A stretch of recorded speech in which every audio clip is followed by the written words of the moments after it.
Welcome to Bank Promotion Exam Guide. Presenting a mock test on-tap licensing of universal banks, covering 44 multiple choice questions. Question 1. Who is eligible to promote banks, either singly or jointly, according to the guidelines for on-tap licensing of universal banks? Option A. Entities groups with a successful track record for at least 10 years. Option B. Individuals professionals with 10 years of experience in banking and finance at a senior level. Option C. Non-banking financial companies, NBFCs. Option D. Residents with total assets of 50 billion rupees or more. Think the answer.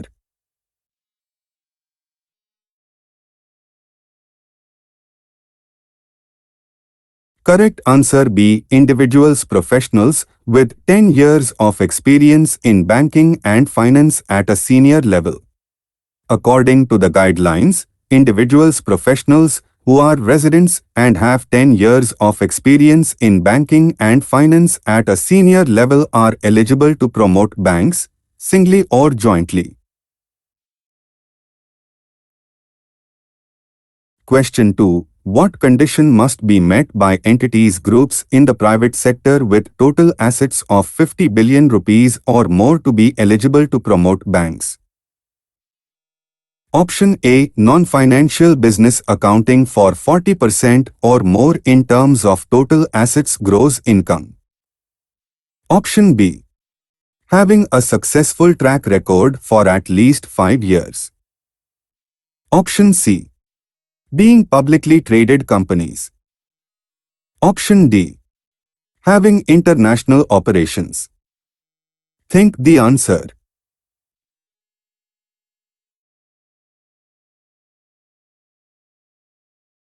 Correct answer A. Non-financial business accounting for 40% or more in terms of total assets gross income.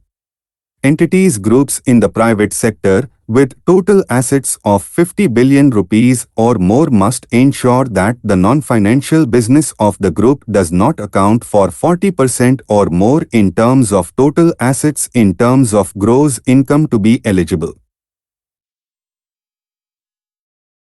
Question 3. What eligibility criteria do existing non-banking financial companies, NBFCs, need to meet to convert into a bank or promote a new bank? Option A. Being part of a group with total assets of 50 billion rupees or more.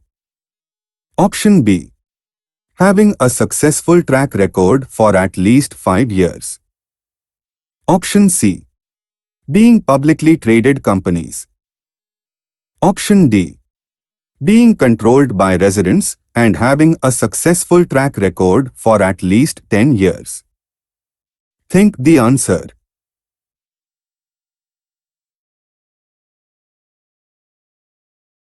Correct answer D. Being controlled by residents and having a successful track record for at least 10 years. Existing non-banking financial companies, NBFCs, that are controlled by residents and have a successful track record for at least 10 years are eligible to convert into a bank or promote a new bank. Question 4. What is the condition for an eligible NBFC to be considered for promoting or converting into a bank if it is part of a group with total assets of 50 billion rupees or more? Option A. Non-financial business accounting for 30% or less in terms of total assets gross income. Option B. Non-financial business accounting for 40% or more in terms of total assets gross income. Option C. Publicly traded status. Option D. International operations. Think the answer.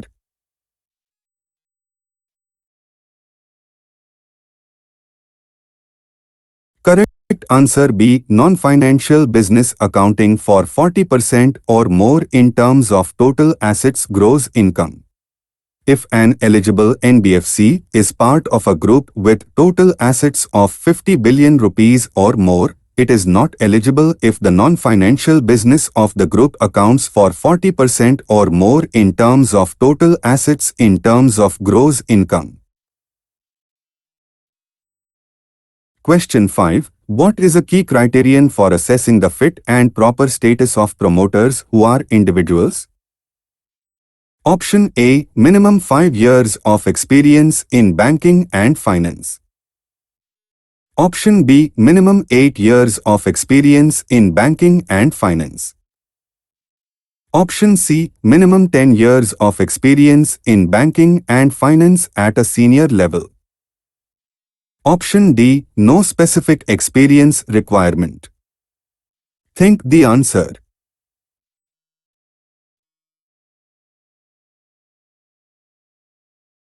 Correct answer C. Minimum 10 years of experience in banking and finance at a senior level.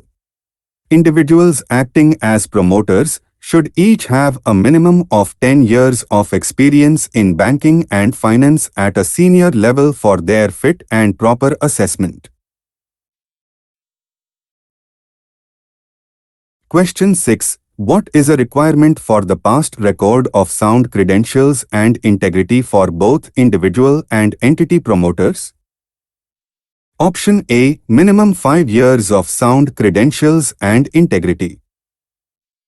Option B. Minimum 8 years of sound credentials and integrity.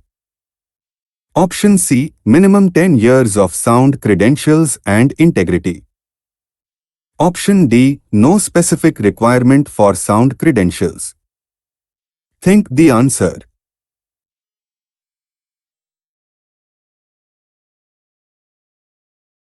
Correct answer C. Minimum 10 years of sound credentials and integrity. Both individual and entity promoters should have a past record of sound credentials and integrity with a minimum of 10 years. Question 7. What is the financial soundness criterion for promoting entities and promoter groups? Option A. Minimum 5 years of financial soundness. Option B. Minimum 8 years of financial soundness. Option C. Minimum 10 years of financial soundness. Option D. No specific requirement for financial soundness. Think the answer.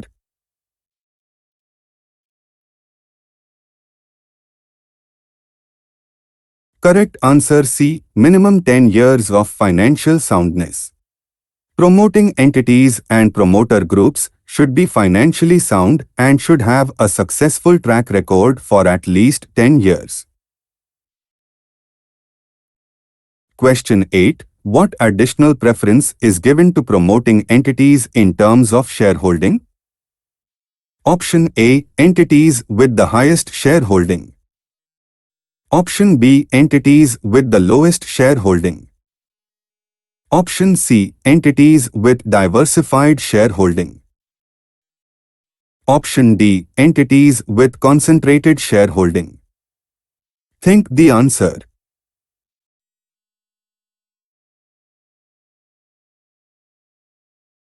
Correct answer C. Entities with diversified shareholding. Preference is given to promoting entities having diversified shareholding. Question 9. In what scenario is the requirement of a non-operative financial holding company, NOFHC, not mandatory? Option A. When promoting entities have other group entities. Option B. When promoters are individuals or standalone entities without other group entities. Option C. When the promoting entity has total assets below 50 billion rupees. Option D. When the bank is proposed to be established after the incorporation of other group entities. Think the answer.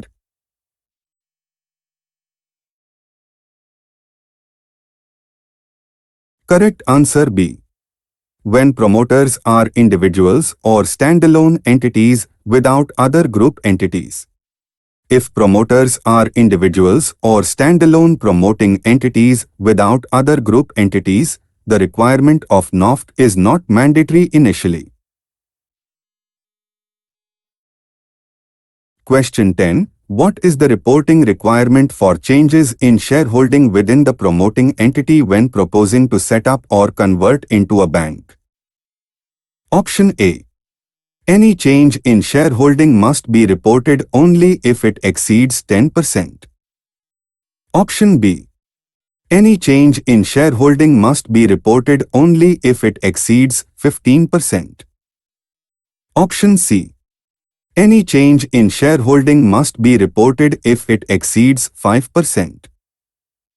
Option D. Any change in shareholding must be reported if it exceeds 20%. Think the answer.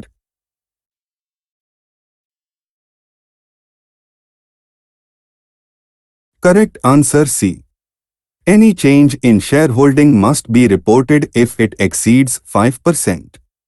Any change in shareholding within the promoting entity that results in a shareholder acquiring or transferring 5% or more of the voting equity capital must be reported to the RBI. Question 11. What is the minimum ownership requirement for the promoter-promoter group in the NOFHC structure? Option A. Not less than 40% of the total paid-up equity capital. Option B. Not less than 51% of the total paid-up equity capital. Option C. Not less than 60% of the total paid-up equity capital. Option D. Not less than 75% of the total paid-up equity capital. Think the answer.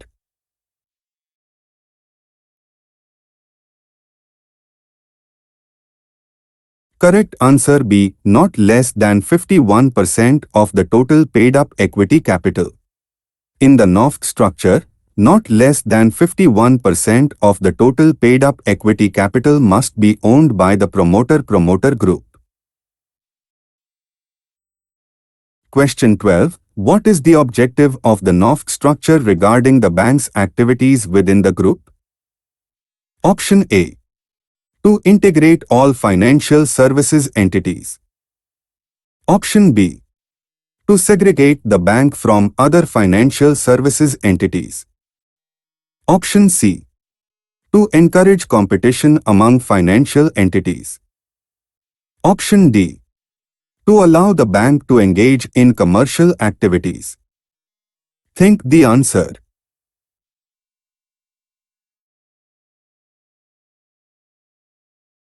Correct answer B.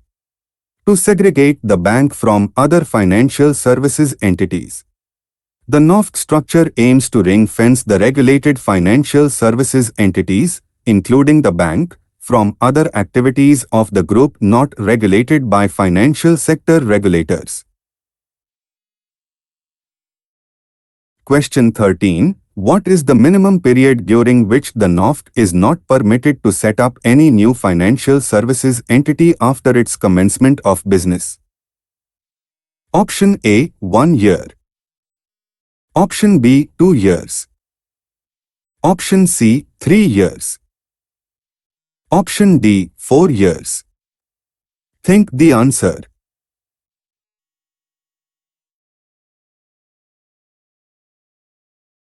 Correct answer C. 3 years.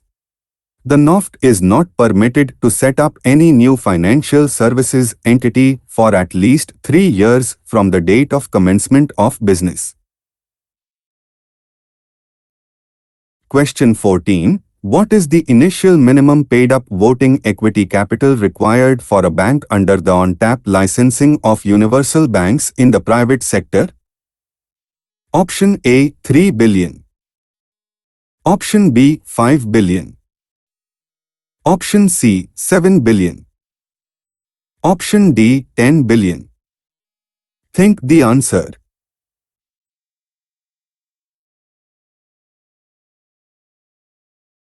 Correct answer B. 5 billion. The initial minimum paid-up voting equity capital for a bank under the on-tap licensing is 5 billion. Question 15. In the case of conversion of NBFCs into banks, what is the minimum net worth requirement for the converting entity and the subsequent bank? Option A. 3 billion. Option B. 5 billion. Option C. 7 billion. Option D. 10 billion. Think the answer.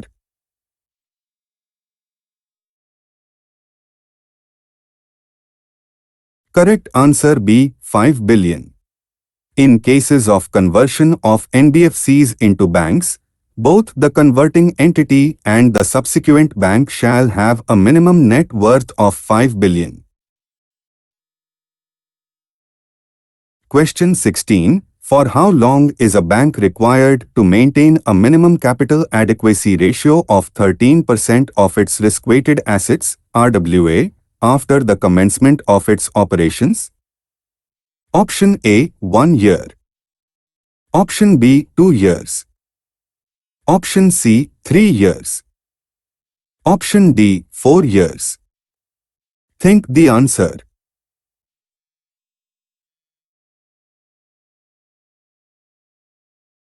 Correct answer C. 3 years.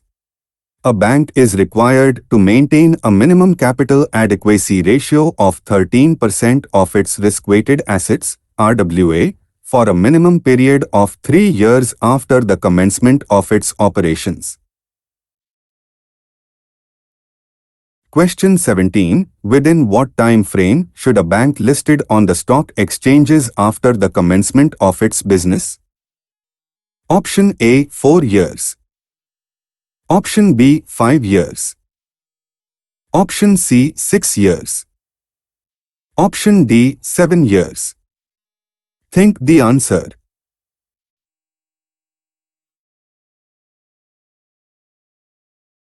Correct answer C. 6 years. The bank shall get its shares listed on the stock exchanges within 6 years of the commencement of business. Question 18. What capital adequacy requirement must the NOFHC maintain on a consolidated basis as per Basel norms applicable to the entity? Option A. 10% of RWA. Option B. 13% of RWA. Option C. 15% of RWA. Option D. 18% of RWA. Think the answer.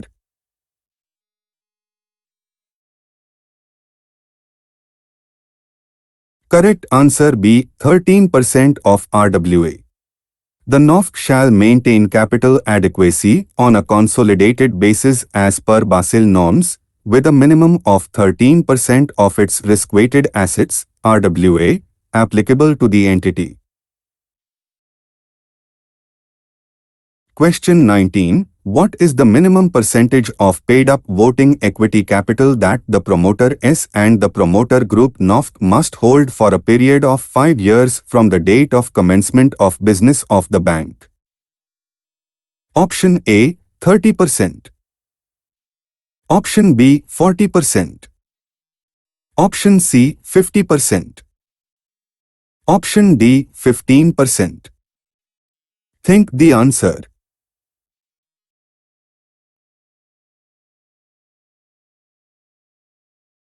Correct answer B. 40%. The promoter S and the promoter group NOFHC are required to hold a minimum of 40% of the paid-up voting equity capital of the bank, which is locked in for a period of 5 years from the date of commencement of business. Question 20. Within how many years from the date of commencement of business must the shareholding by promoter S and the promoter group NOFHC be brought down to 30% of the paid-up voting equity capital of the bank? Option A. 5 years. Option B. 10 years. Option C. 15 years. Option D. 20 years. Think the answer.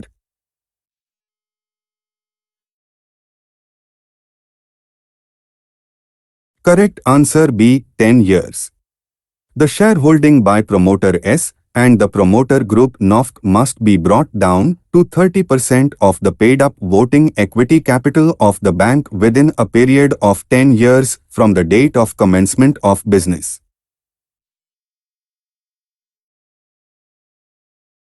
Question 21. What is the maximum percentage of the paid-up voting equity capital that individuals and companies connected with large industrial houses may participate in for a new private sector bank? Option A, 5%. Option B, 10%. Option C, 15%. Option D, 20%. Think the answer.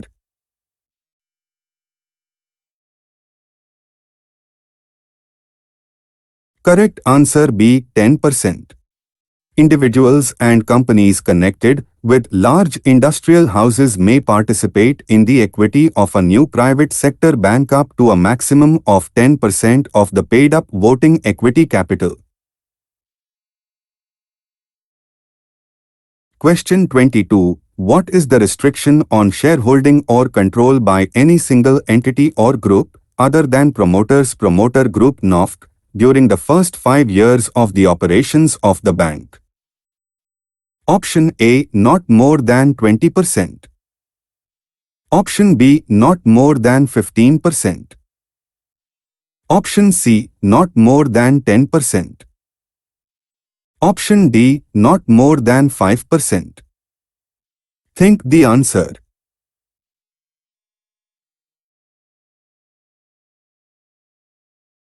Correct answer C, not more than 10%.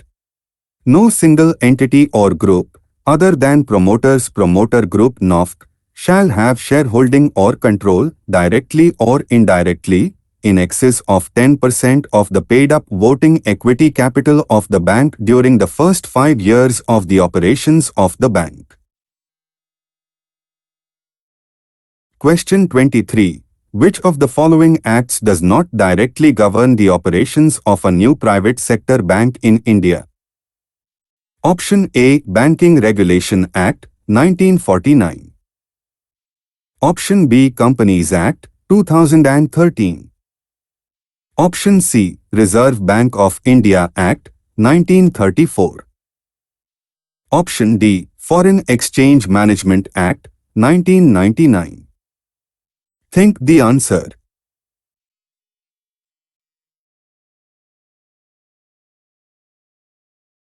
Correct answer B, Companies Act, 2013.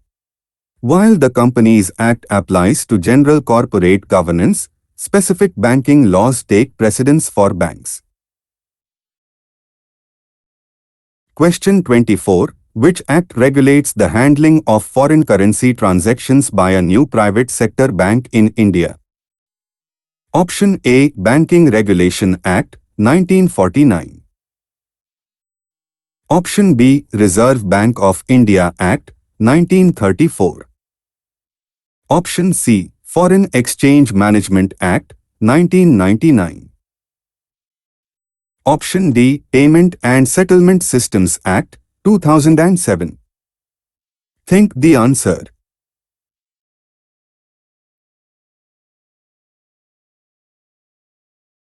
Correct answer C, Foreign Exchange Management Act, 1999. This act governs all foreign exchange-related activities in India. Question 25. Which act provides a framework for protecting depositors' money in case of a bank failure? Option A, Credit Information Companies Regulation Act, 2005. Option B, Deposit Insurance and Credit Guarantee Corporation Act, 1961. Option C, Reserve Bank of India Act, 1934. Option D, Foreign Exchange Management Act, 1999. Think the answer.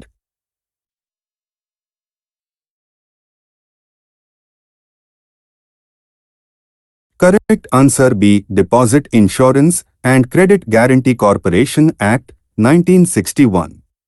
This act establishes a system of deposit insurance to safeguard depositors' interests. Question 26. Which regulators' guidelines primarily govern the public issue of shares by a new private sector bank? Option A. Reserve Bank of India, RBI. Option B. Securities and Exchange Board of India, SEBI. Option C. Deposit Insurance and Credit Guarantee Corporation, DICOG. Option D. Foreign Exchange Management Authority, FEMA. Think the answer.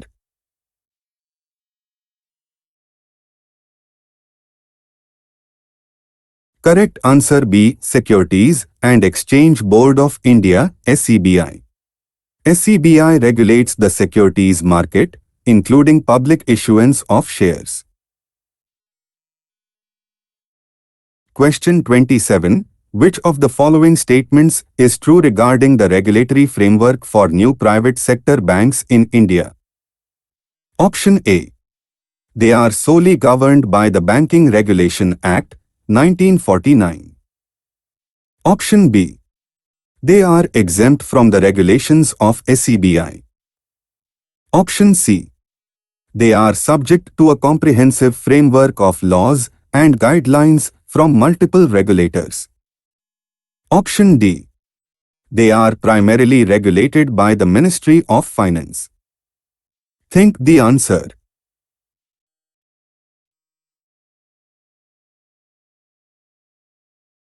Correct answer C. They are subject to a comprehensive framework of laws and guidelines from multiple regulators. The regulatory framework ensures financial stability, consumer protection, and adherence to best practices. Question 28. What is the maximum foreign shareholding limit in a universal bank? Option A. 51%. Option B. 74%. Option C. 100%. Option D. 49%. Think the answer.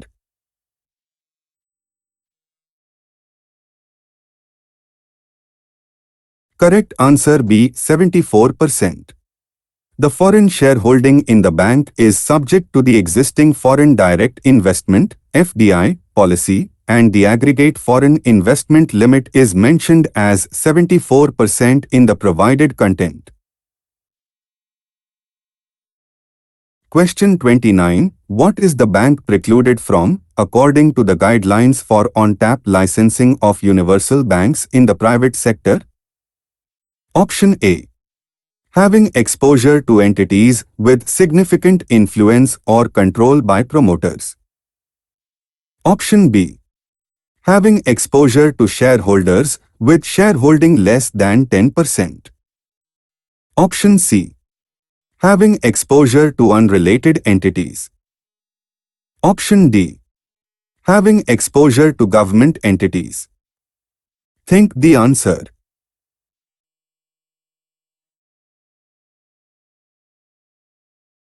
Correct answer A. Having exposure to entities with significant influence or control by promoters. The guidelines specify that the bank is precluded from having any exposure to its promoters, major shareholders with shareholding of 10% or more, the relatives of the promoters, and entities in which they have significant influence or control. Question 30. Which entities are universal banks in the private sector precluded from having exposure to? Option A. Major shareholders with 5% or more shareholding. Option B. Promoters, major shareholders with 10% or more shareholding, relatives of promoters, and entities under their significant influence or control. Option C. Government entities. Option D. Foreign banks. Think the answer.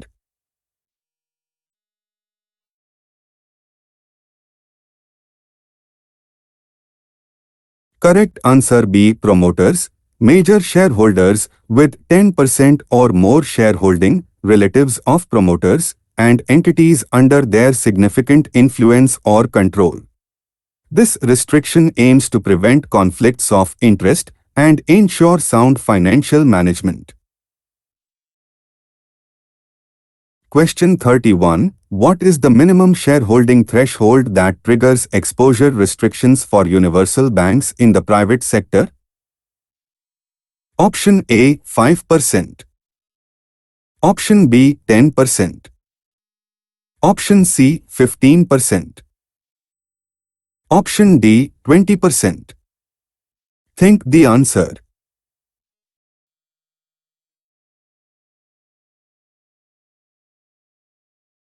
Correct answer B 10%. This threshold is set to identify major shareholders who could potentially exert significant influence or control over the bank.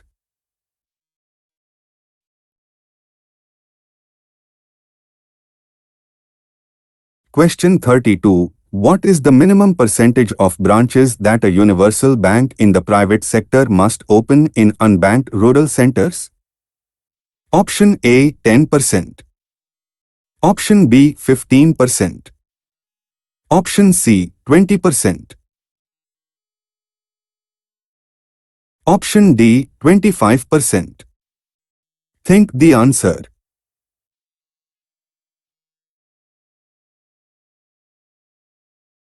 Correct answer D 25%. This mandate aims to promote financial inclusion and ensure access to banking services in underserved rural areas. Question 33. What are the two options available to promoters, promoter groups with an existing NBFC, controlled by residents, if considered eligible for a bank license? Option A. Merge with an existing bank. Option B. Convert the NBFC into a shopping mall. Option C. Promote a bank or convert the NBFC into a bank. Option D. Establish an insurance company. Think the answer.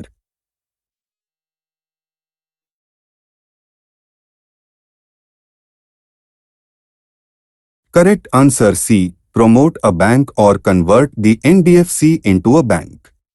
The promoters, promoter groups with an existing NBFC have two options if considered eligible for a bank license: I. Promote a bank, or 2. Convert the NBFC into a bank. Question 34. What is required under both options, promoting a bank or converting the NBFC into a bank, concerning NOFHC and the bank?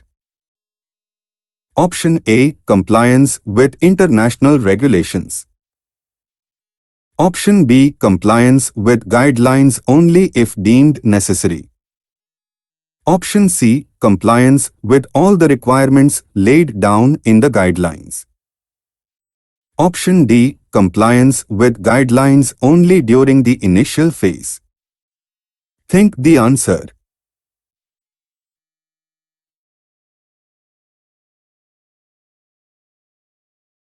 Correct answer C. Compliance with all the requirements laid down in the guidelines.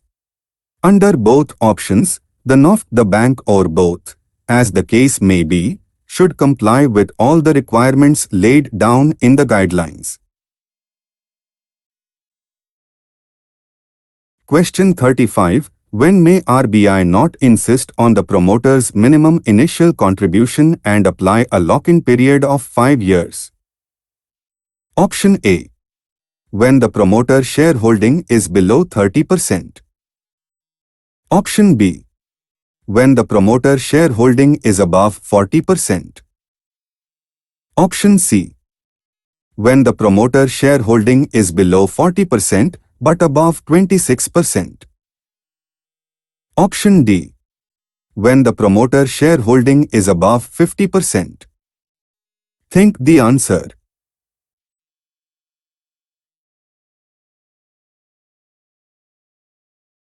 Correct answer C.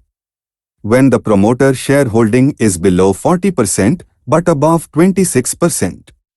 If the existing entities have diluted the promoter shareholding to below 40% but above 26% due to regulatory requirements or otherwise, RBI may not insist on the promoter's minimum initial contribution as indicated in the guidelines, and the lock-in period of 5 years will apply to 26% promoter shareholding.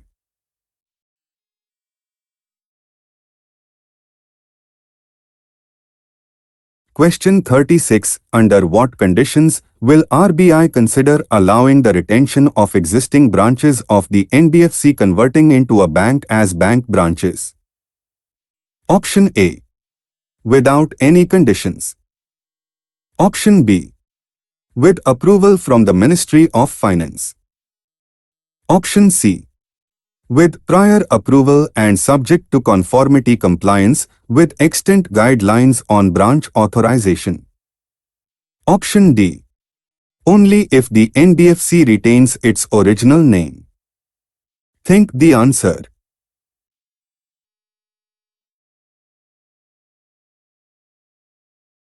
Correct answer C. With prior approval and subject to conformity compliance with extant guidelines on branch authorization.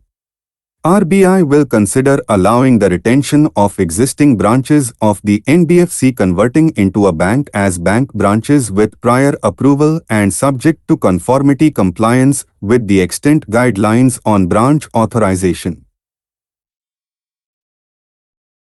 Question 37. What is the first stage in the procedure for RBI decisions on the applications for universal bank licenses?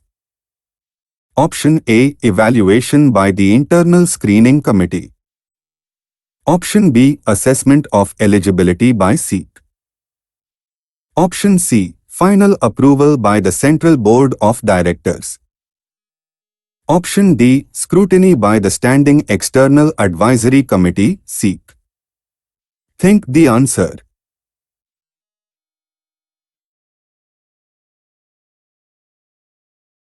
Correct answer B. Assessment of eligibility by SEBI. At the first stage, the applications will be screened by RBI to assess the eligibility of the applicants vis-à-vis the criteria laid down in the guidelines. RBI may apply additional criteria, and then the applications will be referred to the Standing External Advisory Committee, SEBI. Question 38. What is the role of the SEBI in the application process? Option A. Final approval of bank licenses. Option B. Setting up procedures for internal screening committee. Option C. Screening applications and recommending to RBI. Option D. Determining the validity period of in-principle approval. Think the answer.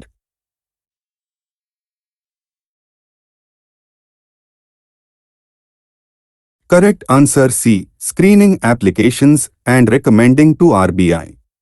The SEBI will set up its own procedures for screening the applications, meet periodically, and reserve the right to call for more information. The committee will submit its recommendations to RBI for consideration. Question 39. Who examines all the applications after the recommendations from SEBI? Option A. Standing External Advisory Committee. Option B. Internal Screening Committee, ISC. Option C. Central Board of Directors. Option D. Reserve Bank of India, RBI. Think the answer.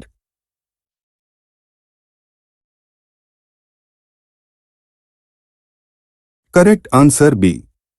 Internal Screening Committee, ISC.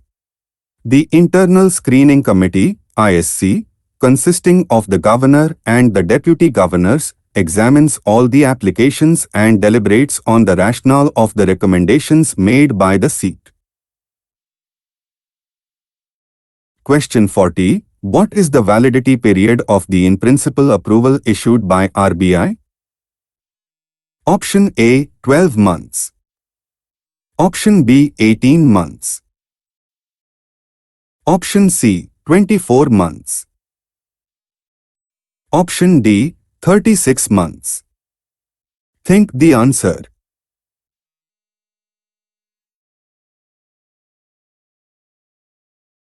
Correct answer B, 18 months. The validity of the in-principle approval issued by RBI will be 18 months from the date of granting in-principle approval, and it would thereafter lapse automatically. Question 41. What action will RBI take if adverse features are noticed regarding the promoters or associated entities after the issuance of the in-principle approval? Option A. Extend the validity period. Option B. Impose additional conditions. Option C. Issue a full banking license. Option D. Withdraw the in-principle approval. Think the answer.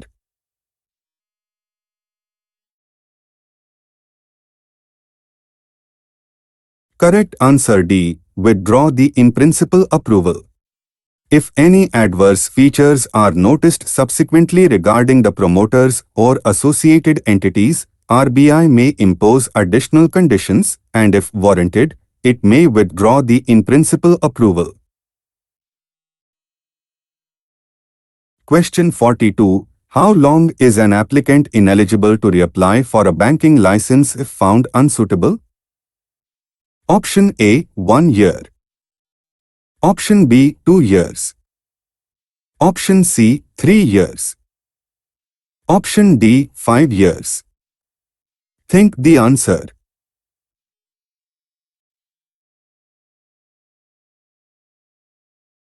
Correct answer C. 3 years. An applicant who has not been found suitable for the issue of a license will not be eligible to make an application for a banking license for a period of 3 years from the date of that decision. Question 43. Where will the names of applicants for bank licenses be published for transparency? Option A. In newspapers. Option B. On social media. Option C. On the RBI website. Option D. In government gazettes. Think the answer.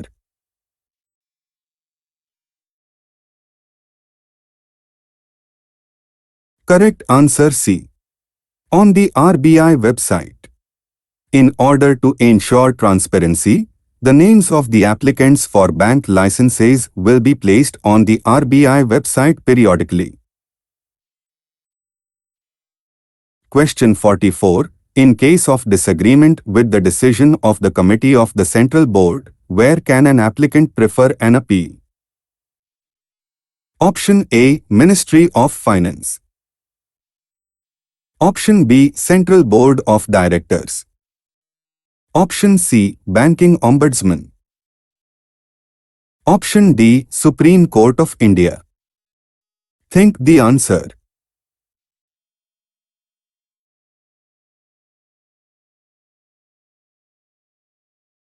Correct answer B. Central Board of Directors. Applicants aggrieved by the decision of the Committee of the Central Board can prefer an appeal against the decision to the Central Board of Directors within 1 month from the date of receipt of communication from RBI. Quiz is completed. Thank you for participating. For more resources, visit Bank Promotion Exam Guide.